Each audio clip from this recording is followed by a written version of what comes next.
Welcome to the Nerd Party.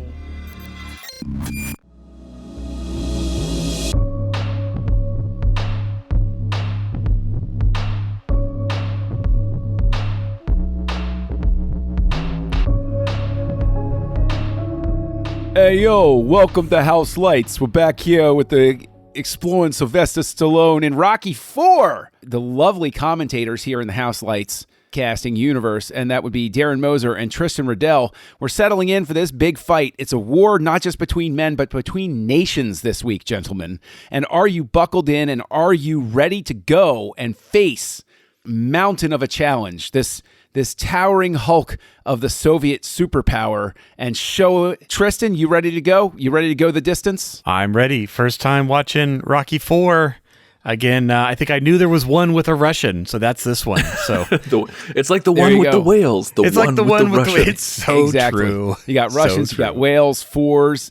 There's a lot of similarities here, but a lot of similarities. It feels like 85. It really does. It does feel like the 80s. And what feels like the 80s are the number of reviews we'd love to get from everybody over on Apple Podcasts. Go look up Houselights over there. Give us a star rating and review. Or go to thenerdparty.com/contact.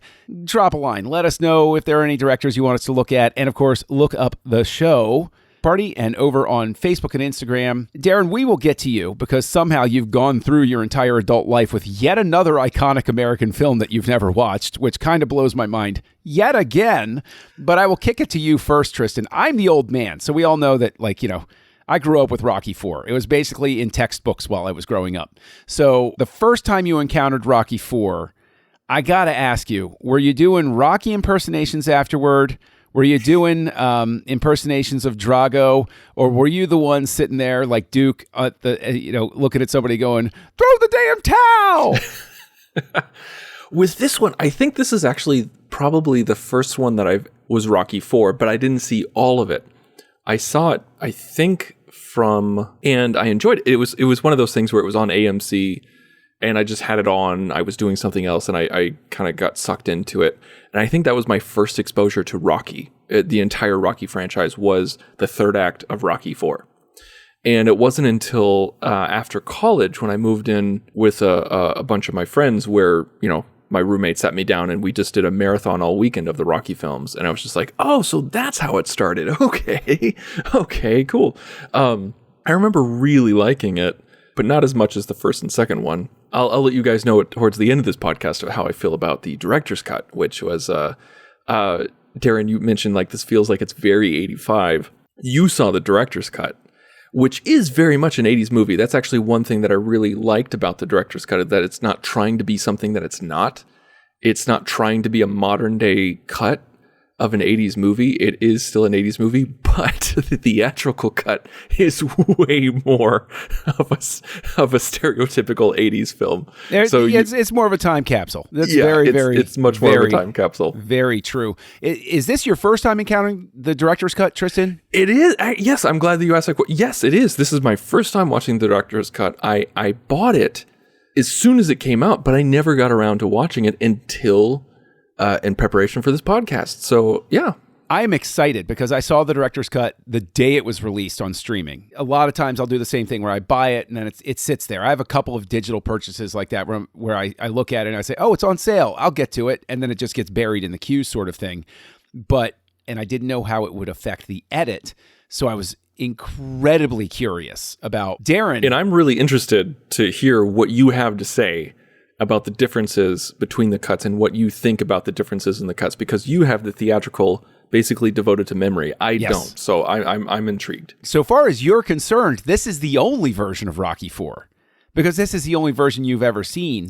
You picked the version without the robot, John. I don't know if I can forgive you for that, but I guess I can. It does feel like a great transgression against you, because I think maybe we were sparing you from another project, Dr. Sci-Fi, because I think if you saw the robot, you would immediately get your 3D printer I have seen fired shots up. of the robot. It's not anything really special to look at, but it is still a Rocky movie with a robot, and I didn't watch the Rocky robot. No robot love in this one, Dr. Jones. He's not like, you can do it, Rocky. Go the distance. I believe in you. It's even weirder than that. Trust me. You'll watch the theatrical at some point, and you will look at the robot, and you'll understand why Stallone, decades later, my first working on it on Instagram, and somebody said, "What about the robot?" And his reply was, "I hate that freaking robot." So I think I saw that. Yeah. Well, I'm reading in bits about the director's cut that one of the reasons he cut the robot was that, I guess, it just cut out all of the royalty fees he would have to pay to robot and did the voice of the robot. So it's just, saving money. I'm like, hey, okay, I can see that. Yes. I mean, we can debate the finer points of that, but Rocky launches him in the 70s. He gets things going.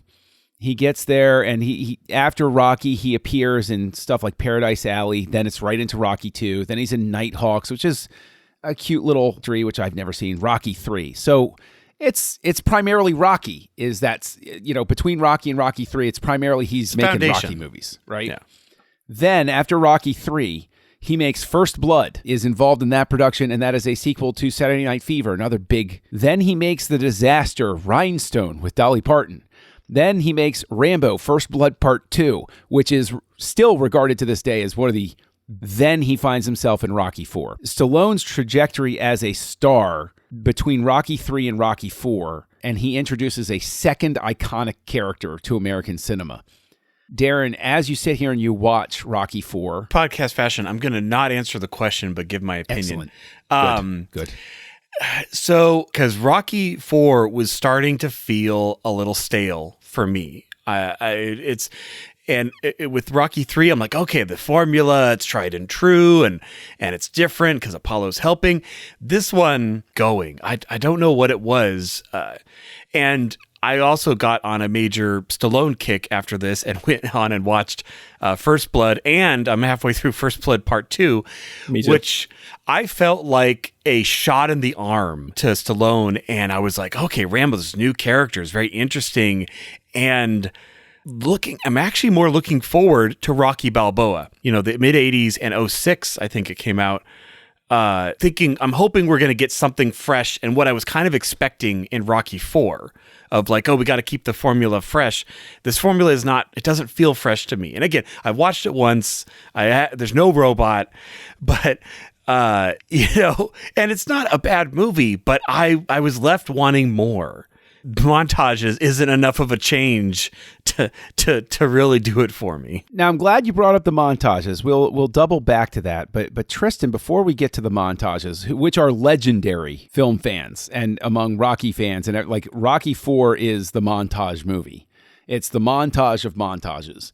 But given the fact that this is your first encounter with the director's cut and you have some sort of memory of the original, this with a certain eye, do you feel that this struggling with figuring out how to make Rocky fresh succeeds in finding a way, who says the character is the character, I have to just change the visual language I'm using to try to engage the audience again? It's odd to say that out loud about a franchise that has gone on this long, where people say like, "Oh, the fourth one's great."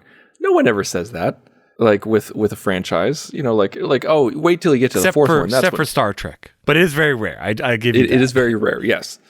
And it's a tight 90 minutes. Like the theatrical cut, I think, is 91 minutes, and it's tight. It's good. Like it's chugging along. I've always been really impressed. Stallone is very much an editor's director. The fact that he was able to go back, kind of revitalize this film and go back to the way that he wanted it to be. I shouldn't say that, because when I think his first cut, or what he wanted to release in the 80s, I think was like an hour longer, and it was a much longer film with way more stuff. Now, thankfully, he didn't do that this time, but we have a lot of different stuff. I think the main thing that I really appreciate from the director's cut versus the theatrical cut is the character development. We get way more motivation from Apollo. We get way more character versus the theatrical cut. I feel like she kind of got a little slighted, and that, I think the fourth one in the theatrical cut is where she got the reputation of being kind of a harpy, where she's like, "Oh, you can't do this, Rock. You shouldn't do this," and everything like that, which is a very oversimplified view of Adrian, with one of which I don't agree with. If you look at the other films of how she interacts with Rock, it gives a little bit more motivation as to why she's so concerned and why she is telling him. I think that's the main thing. Like, even though, like, the change of the speech at the end with the music change is fine. Removing some of his son's reaction shots is fine, because I never really cared, which I'm interested to hear what you think, John. But yeah, I think those are the two things that I really enjoyed. Apollo Creed's motivations being a little clearer and getting more Adrian. And I think that's the main difference that I really like, is just character development. He didn't radically change the film. As a question for you, Darren, since you have no previous version to compare it to, do you agree with Tristan that this is a character development movie? Do you feel that each character gets adequate screen time? Do you feel that there are any characters that get too much screen time? Is there anybody you feel gets shorted? I think the robot got major shorted in this. No, I'm just kidding. It's another thing. I love that we got way less Polly in this. I love that we got way less Polly. I love Polly, but Polly is not like... No. We keep Polly simple. Polly should be in a shot where we see his back and we see that it says Polly, and that is enough. But no, that's a great question, John. Yeah, I would say so. I would say you get a lot of, Apollo say practically anything, but they say a lot with, and everyone else they're filming, and his handler. I mean, his handler, oh my gosh, is just... Apparently with that actor, Michael, apparently Stallone thought he actually was Russian because his accent was so good. And he loved his interactions and he loved his performance. And as they were shooting, he kept writing more scenes for him, like more dialogue for him as they were shooting, because he enjoyed his stuff so much. And I always thought that was so interesting to hear. It was interesting.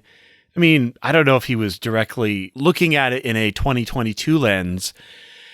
Or this is my question to you, actually. Was it as a parent in the 80s when you were watching it previously, the hypocrisy of the propaganda compared to like Apollo's debut moment? Like, it is so like over the top America, almost in the exact same way that Russia is. I will tell you this much, that Cold War is still going on, and Rocky beating Drago becomes the thing that everybody latches onto. That makes sense. Because and it's called out in the movie as, you think we're bad, we think you're bad. What I give the director's cut credit for, it's one of those things where I'll split the difference here, and I will say that the director's cut is sort of a push, just as good as the theatrical, but I do not have the overwhelming... I watched the director's cut, extended edition, whatever the hell you want to call it, of The Abyss, and I look at it and I say, that's the movie that should have been released. Holy Moses, that is Cameron's vision. I mean, that's a whole different third act. Yes. I look Kingdom at of Heaven, this same way. Kingdom of Heaven. I look at this cut of Rocky IV and I say, this is equally valid. And so that's where I see the push there. That's a very, very solid response. Like this, there's nothing radically different about the director's cut. Like when you watch this movie, you're not thinking, oh my God, it's a whole nother film. Like it's not like a Snyder cut, Kingdom of Heaven, Abyss, nothing like that. It's complementary to it, and it doesn't detract from anything else. I think I really like how you put it. It's just as valid, where you could watch the theatrical cut if you want, you could watch the director's cut if you want, and it has different flavors here and there, but neither one is inferior or excels. And I don't know, like it's just a different way of viewing things. Well, and you have Stallone is an older, and he's so, I mean, because it's a very recent director's cut. I think it was 2021, like almost only a year or two ago. And so, yeah, you're having someone who has a long career as a director and giving a better, more solid story. What you're talking about, though, Darren, about this whole thing of the culture's not... And we look at Las Vegas and we laugh and we say, haha, this is funny. Look at this. This is really great. Portrays Rocky as more overwhelmed by what Apollo's doing, as opposed to in the theatrical cut, he's sort of laughing and going along with it when Apollo comes down. Whereas in this one, Rocky seems aware the way that he wants the audience to be aware of the fact that this is a bit much. This is because Apollo's all business. Like every time we've seen Apollo, he's been in total control of who he is. And that Vegas scene was the first time I've seen him where it's like, what are you doing? Like, are you but I so mean, insecure? that speaks. I mean, when he's introduced in the first Rocky, he's done up in a George Washington outfit, and that is true. He's there's a whole lot of theatricality with that, and there's. But even I haven't the moment, seen that, so I wouldn't know that. But also, on top of that, I feel like this is to his character because he is a showman. He puts on a character. Like Apollo Creed is a character, and he knows that. Like when he does the first press conference with Drago, like he's throwing insults. He has the bravado. Like he's playing up to the cameras. And as soon like when Drago like pushes him and like they get into this kerfuffle, and then he walks away, he gets back to being himself again. And he talks to Rocky. He said, he's like, how was that? Was that, what did that? I can't remember exactly. Was that what too much? He says, was that too much? And he said, it's a little much for my taste, but you're fine. Yeah. And so that like he's just putting it on for the cameras. And so like when he's in Vegas, wrestling is fake. And that's the thing is that like he knows in order to drum up publicity and do this. And so when I see him as selling Uncle Sam, he's selling a fight. He's building it up. And so I don't see him as over the top or even out of control. I think he's just like, oh, it's an exhibition fight. It's going to be crazy. It's not until that moment when Drago they knock gloves at the introduction before the first round, when you see it in Carl Weathers' eyes, when he's like, oh God, I made a mistake. I love that moment. For the moment for me was when we saw a shot of his wife sitting down. I'm like, oh, well, he's going to die because we just showed his wife is there. This is the thing, is what I think Rocky IV does a very good job of, and I'd say the director's cut does a better job of, is, Tristan, to your point about the bravado, is Apollo simply selling a fight. And we, as Americans, especially at the time, just sit back. We're like, oh, this is just whatever. Whereas these people from another culture, so somebody from over there, Brigitte Nielsen's character, I always forget her name, even says, why are you insulting us? They don't understand. Why are you insulting us? And I think Rocky IV actually acts, either cut, as a great example of two radically different approaches to life, and they're trying to talk to each other, is because there isn't somebody sitting in the center saying, okay, Apollo, tone it down, can have a real conversation here. Punching, you go forward, you lose the title, you get the title back. You have Clubber Lang he's like the next generation of Apollo. The desire to make something that's a statement movie about the world as opposed to a statement about goes too far, because it changes it enough where obviously it's a personal connection. It's because of Apollo. It's not. I was thinking, honestly, from the little I knew, there's a Russian and he fights him. And I knew there was like the training montage where Rocky does it the natural way and he does it but I was thinking this was going to be around like the Olympics or something, like boxing was going to be, and they were squaring off for the gold or something like that. Obviously, that's not the direction that the story goes. But no, I think it also reminded me of, and this comes through a lot, is that Russia was like, power, that we are a great nation, and like that's their number one thing. And so in the latter part of the movie where Russian citizens start cheering for Rocky and it becomes about the fight and not about, that's a really interesting part. I mean, and then I remind myself that Americans made this movie, and of course, I'm surprised that happens.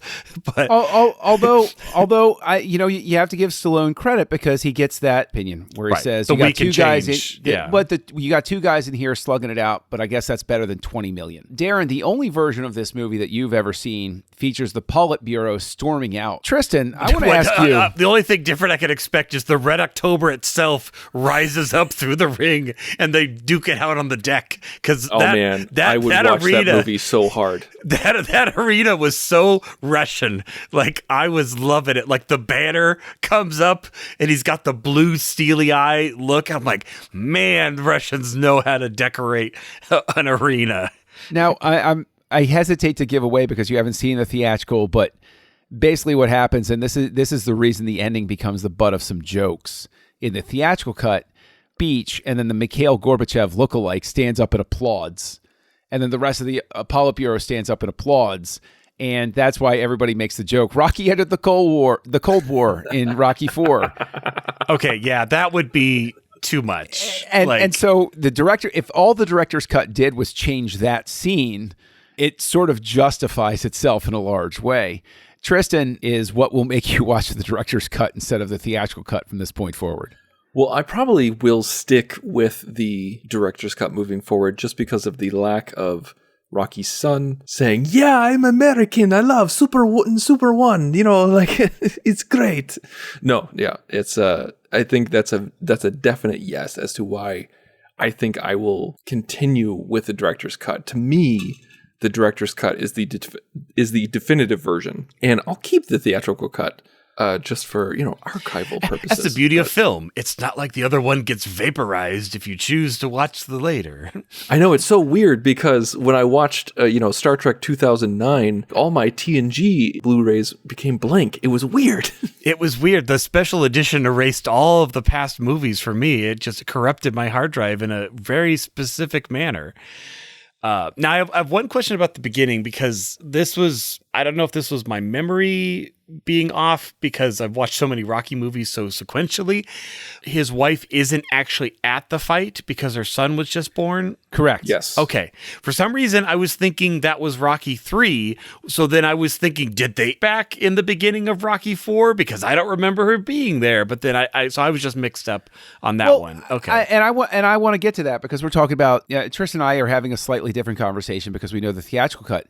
But Darren, this is your first time encountering it. Do you feel that this, because you've seen Rocky 2, you've seen Rocky 3, and you know the recap is part of it, but it's usually very brief. It's usually very to the point, like a recap of the last fight.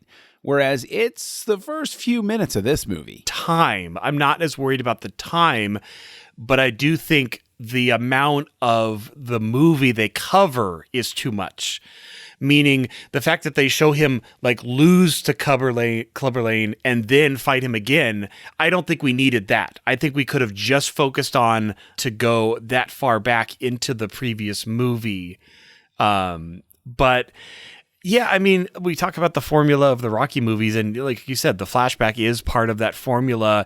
And even though rentals are slowly becoming a thing, I mean, if you had a 1985, yeah, but yeah, you still kind of have to if you want to explain what's happened. I think Darren put it pretty eloquently. I was about to say, I think Darren saying that the time is not the bad thing. It's the amount before the fight that was weird. Yeah, I feel the exact same way. Like it was just show him beating Clubber Lang. That's all you need. Yeah, that's all you need. Showing him lose and then come back like that, trying to tell too much of Rocky 3. And show Apollo in his corner. That's all you need. Apollo in his corner, he beats Clubber Lang. Apollo's a good guy. That's all you need to know. Here we go. Boom, boom, boom. But see, that's where I struggle a little bit with the director's cut. Broke one of my rules. I watched the full theatrical before this, just so I could have a refresher, because I haven't watched a theatrical in some time. Someone had to, so thank you, John. And I can honestly say that the recap is what we're all talking about as what we're looking for. It doesn't recap too much of 3, and it booth with anybody. I'll never have the ability to do this or affect this change. As an audience member, that's not necessary there. You can compress that. You can move past that. And with Godfather Part 3, like when you look at the theatrical cut and then I guess you could call it the director's cut that came out just recently, there's a lot that I would change. There's a lot that I would do because I really like the death of, what is it called? The death of Michael Corleone. Yeah, the Godfather Code of the death of Michael Corleone. Yeah, like if I really like that cut, like I really like it, but if I could just keep like 20% more theatrical. So does that mean this one's called Rocky 4, The Death of Apollo Creed? Yeah. Well. No, wait, what is this? No, this is called Rocky versus Drago, right? Like that's the official title. Rocky versus Drago. Which nobody ever, I don't think anybody ever says that. No, nobody will ever call it that. But it's, it is one of those things, though, where it's not an official studio release, so I'd never be a type of person to advocate going and downloading it from your BitTorrent services. And I would have to say that one of the things that Rocky IV gets the greatest amount of credit for, because the soundtrack for the director's cut, was there anything about this that you said this was fantastic, this was one of the better Rocky scores, or did it feel really like a retread? I lean a little more towards retread. I mean, there wasn't enough main Rocky theme. Like on the Parmesan cheese shaker of music, they're using the little holes and not the giant half a container. That's what they need to. That's an oddly specific metaphor, but understandable. It's very relatable. Very relatable. But that is very apropos. This is the Italian stallion that we're talking about. It is. But I wanted more, and there's no. I mean, Eye of the Tiger is just like, how do you top that? How do you top that as the song of your movie? And even the ones, I can kind of remember the theme of I also could have used a little more Russian singing. I mean, I think, like I said, Hunt for Red October. I was going to say very Red October. Like, like they have it when they have their anthem, but I'm like, I want that. That should be in the background just slightly every time we see Drago. Every shot of Drago needs that choir chant in the background, and then I'd be satisfied. What's really interesting, though, and Tristan, you should have some memory of the theatrical cut, Bill Conti in Rocky IV originally.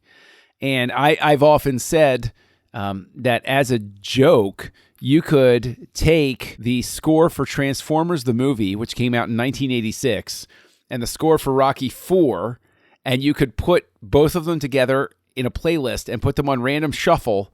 Defy anybody to figure out the difference. Drago's theme by Vince DiCola. Sounds like an amazing soundtrack. I really want to listen to that now. I love it. Really kind of is because Vince DiCola's theme for Unicron is basically the same as his theme for Drago. Whether you have any memory. So you didn't show me the robot or the Transformer related music score? I did not. What are you doing, John? What are you doing? You know what? We have that rule. You have to watch the director's preferred version. You got to watch the director's cut. It's true. I encourage you to watch the theatrical. I think it would speak to you. The inferior cut is what I'm calling it now. As a question for you, though, Tristan, the score works for this, or can you sense the fact that Stallone went back and some stuff that was a little bit more fan favorite-y? I don't know. I mean, you're way more sensitive to that than I am. I didn't feel like there was and so maybe I'm not the best person to answer that question. To me, I thought it kept all the key moments. I was just happy that he didn't try to update anything, that he didn't try to make it modern. As long as it was Conti music or not like some sort of weird modern-esque music, that kind of thing. And also like when he leaves his house, Talia Shire's on the top of the staircase.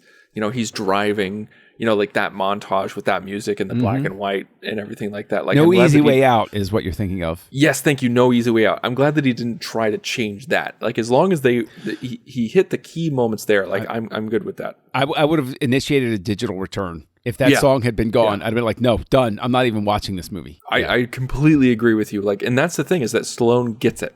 And that's what I was saying at the top of the episode, is that he wasn't trying to remake the movie. He was just trying to refine it to what he would have liked to have done in the 80s. I know that's very Lucas of what I just said, or like Lucas Defenders. Those monsters, those Lucas Defenders. Honestly, they shouldn't even be allowed to vote. But interesting note about the soundtrack is there's a song I hate from the 1980s. It's a song that sends me into fits of rage when I hear it. Glory of Love, supposed to be the what I would have been able to do with my life if I hated this movie. But additionally, what's interesting is that Gonna Fly Now, Rocky's signature hit song. I mean, like when he's climbing that mountain and Drago's got the incline, like that's the moment. That's where you throw in Gotta Fly Now, like right there where he's at the crest of the mountain. But I love that moment. I love that music. I really do. I do too. Like when he's chopping down the tree and you're like, like it's just like it's a great montage and like he's up on the top of the mountain and like he's got that sideways yell with his lips like I don't think it would have fit there. It would have let me rephrase. It would have fit there. Would have felt way too much like a retread. Like, we're already pushing the limits of the formula. I mean, I guess we just shouldn't use like the Superman theme in Superman at all. Just it's too much of a retread, right? Come right, on. Tristan? Is that what you're saying? Is that what you're saying? That's exactly what he's saying, Darren. I think you cornered him on that one. You did. No, but I get what you're saying. I don't think I can dig myself out of that one. I do agree though. Like, it's not that the song that they used was bad. It's just, it is weird to have a Rocky movie that doesn't have Gotta Fly Now somewhere. And that's where I would have put it. That's and fine. Rocky picks it up. To that, and do you throws want it me to into make some sort of space. fan edit? This Like, is what my do you- dream version, okay? I'm Red writing it as we speak in my Red mind. October comes up. Rocky picks it up, can't quite lift it. Drago helps him, proving that everybody can change. They throw it into space. It knocks the Predator's ship out of orbit, which brings it down. Wow. Predator is now in the Rocky continuity. You're welcome, ladies and gentlemen. We have just solved it. But all that said, we've covered all of these things. One thing I want to do is he's given more attention in this film to get him to where he's going here. And I think that it's a very poignant sort of thing about care about you anymore. You understand that this guy is empty. Like he misses the attention. It's been talked about so many times about how It's personal. Once they've run their final race, what do you do with your life after that? And Apollo literally is having that crisis of faith going on with him. And I think it's great. Carl Weathers does a great job. But I'll tell you someone, I should say, that really gets overlooked a lot of times, but he's gotten a lot of due in later years, is so fantastic in this movie. And his speech that he gives Rocky, that is one of the greatest inspirational speeches in a franchise known for inspirational speeches. Ranking the inspirational speeches that we get, Rocky through Rocky 4.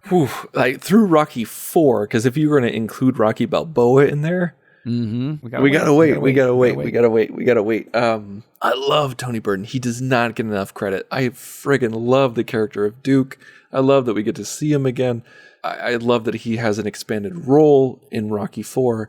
I think it's an amazing speech, but I still think that Tony Burton gets a chance to shine here in the director's cut. Better decision than what happened. It's a huge improvement. Yeah. And I also love the moment in the ring where like Duke is saying like, what's going on in there? And Rocky says, he's winning. I see 3 of them. And Paulie says, hit the one in the middle. And Duke's like, yeah, do that. Yeah. I do. And of course, just quick parenthetical side to Paulie. I love when he has his emotional moment with Rocky and he's like, if there's anybody else it could be, it'd be you. And then you flash forward and they're getting ready to fight. He says, hey, you remember when I said I wanted to be you? Yeah. That's the maximum amount of Paulie that I want in a movie. Like what we got in the director's cut is what I want of Paulie. Like he does serve a purpose and kind of also helps keep Rocky grounded with the whole opening of 3. That was he burned up all his screen time right then. And that Although was it. He does get one of the best lines in this movie when they talk to their Russian handler when they get there, and he says, he sounds like Count Dracula's cousin. I love that line so much, and he delivers it so well. And what does he say? Like, he says something insulting to the Russians. I can't remember. Yeah, like to the handler. Like he said, he's like, yeah, it's like I'll soak you, or like I don't sweat you, or something like that. Yeah, it's it was something vaguely patriotic, but you're just kind of like, I guess that's patriotic. Rocky is always known for having the great side characters and everything, but it is the final question I'm going to leave it on, Darren, because this is your first time. Obviously, we want Fate of Nations. We want we got to increase the stakes in every movie. We go from contender who just wants to go the distance to now he's got to win the title to he loses the title. He's got to win it back with the assistance of his old arch nemesis. And now we go, and it's Cold War tensions and all of those sorts of things. Done with Rocky 4. Anywhere for this franchise to go afterward? Or is this one where you say, okay, look, you bought yourself an extra film, leave it alone and walk away now? Or no, there is a Rocky 5. Oh, no. Well, Rocky Balboa counts as Rocky 5. That's correct. Well, I will just say, like, if they do something after this, I wouldn't be surprised if, like, Rocky went to space and, like, punched an asteroid or something. Like, I love it. It's, think the opposite direction. Okay. He punches the Earth core and saves the planet from a geomagnetic storm. That's exactly what happens in Rocky 5. Yeah. You nailed it, just like Apollo's death last week. You called it. You called a shot like Baby Ruth. Yeah, no, I think this is a Ruth. You're killing me, Small's shirt. He got the reference. It's an audio medium. Come on, Hans, baby, it's radio, not TV. Come on, what are you, Put a the gun method away. actor? Come on. But yeah, no, I think this was. If this was the last one of Rocky, it's a great send off. It's his speech is good. He wins, his wife's there. Again, there's comforting about the Rocky formula. Important, though, that they grow on that every time. A little bit of a pass in the fact that what I'm sure the first one was, but something different in the fact that it was there's in an ongoing story. It's very rare for movies to have installments, so Rocky's always going to be kind of an anomaly for that. Trying to divorce yourself from the idea of the foreknowledge of the Rocky V misstep and then the reset with Rocky Balboa. Do you look at Rocky IV and imagine that, it's a little far, but okay, let's hang up the gloves, champ. We're done now. No, this would have been a perfect ending. I really do believe that if we didn't get Rocky V and Balboa and anything beyond that, this would have been a perfect ending. I think Stallone even thought that. They're like, okay, this is the last one. But this is what they said every time. Like when they made a third one, they're like, okay, this is the last one. And then they came up with an idea for the fourth one. They're like, okay, this is the last one. But this really does feel like a finisher. I mean, secured his legacy with the title. This is an exhibition fight, so he's secured his legacy worldwide. 5 is a weird way to go. And Darren, are you going to watch 5? Or are you just going to read up on 5? What are you going to do? Skip 5. I'm literally reading the synopsis on Wikipedia right now, and it's just the whole losing money thing. I'm like, that's just such a earlier. Isn't it depressing as hell? Well, it's like we already had that. We already had him. And that was really interesting where like he was trying, like he had just won his fight and he's going to be in commercials and stuff. And it like doesn't work. And that's really engaging. And then in the next movie, he's gotten his act together and he's on top and he's got this empire. I cannot see that. And Paulie is the reason why he loses. Come on. His, like all of it, all of the money, not just some of the money. All of the money. Anyway, I don't think I'm going to be watching Rocky. Don't watch it. Just read the summary and then watch Balboa. The phrase you're looking for is subverts expectations, Darren. That's what it was Rocky directed by does. Ryan Johnson. Yes. Wouldn't be surprised. Time traveling. Well, it wasn't directed by Stallone. So that's correct. That's why we're not going to be talking about it next week. Talk about it, so it doesn't exist. You're welcome, audience. Yeah, we found the loophole. We spared all of you for this, but what we will not spare you of is our final ratings. Darren, since this is your first viewing, only version of it that you know, straight off of Rocky 3, how many notches on the inclined Russian treadmill? How many pounds of pressure when you hit the thing will it generate? Yes, they were very proud of that. It was very important. Yes, they were. Because perfectly still and Stock lines up still. their punch. Stock still. I'm going to give it a 3. This one was just wearing a little thin. It always becomes a little tricky judging these after we've had a rousing discussion because it's like, oh yeah, like that part was great and this part was great, and it's not like we were tearing a new one at all. But no, I can't give it a 4 like the others as well. I think it's the end of what should be the saga montage to the hilt. But I think perfect storytelling of 2 and 3 that we got. I think they're superior films. I think they build, they stick on formula. And I don't know if we'd gone in an Olympic direction or if something else had happened in this one. Maybe if I don't know. I've already stated my ways. I could have made this movie more enjoyable. Maybe if there had been a robot or something cool to entice lovers of science fiction. Time encountering the director's cut, plane landings during a Russian snowstorm. Do you give director's cut of Rocky 4? Rocky 2 a 5. I love that movie so much. I love Rocky 2. It's so emotional. It made me cry thrice as I described. He did. He gave it a 5. Ago. And I gave Rocky 3 a 3.5. I don't really dig Rocky 3 that much. No, that's not true. I can't demean it that much. Like 3.5 is a very respectable score, especially like this. And I think last week I said a solid 3.5, and it is. But there's something about Rocky 4. Cold War, about U.S. versus Russia, about this little Italian guy versus this gigantic Russian guy. Dug the director's cut versus the theatrical cut for the reasons that I stated previously. And so, do I love it as much as the first one and the second one? No, I do not. Do I think it's a fantastic film and there's a reason why it's a fan favorite? Absolutely. So I give this gloves that killed Apollo. That's what I'm giving. Wow, that got dark really fast.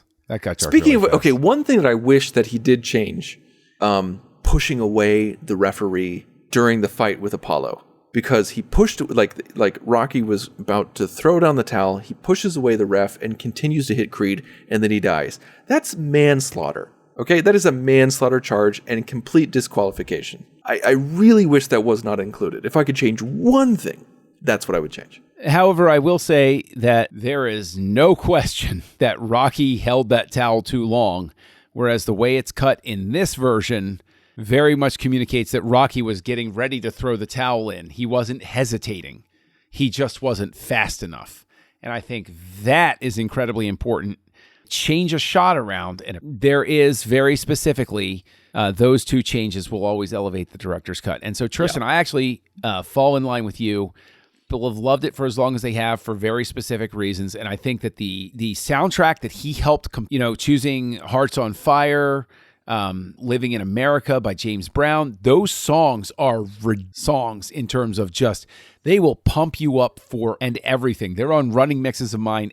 Like the first thing I go to build a running mix is I go to the Rocky IV soundtrack and I'm like, all right, which ones am I picking this time?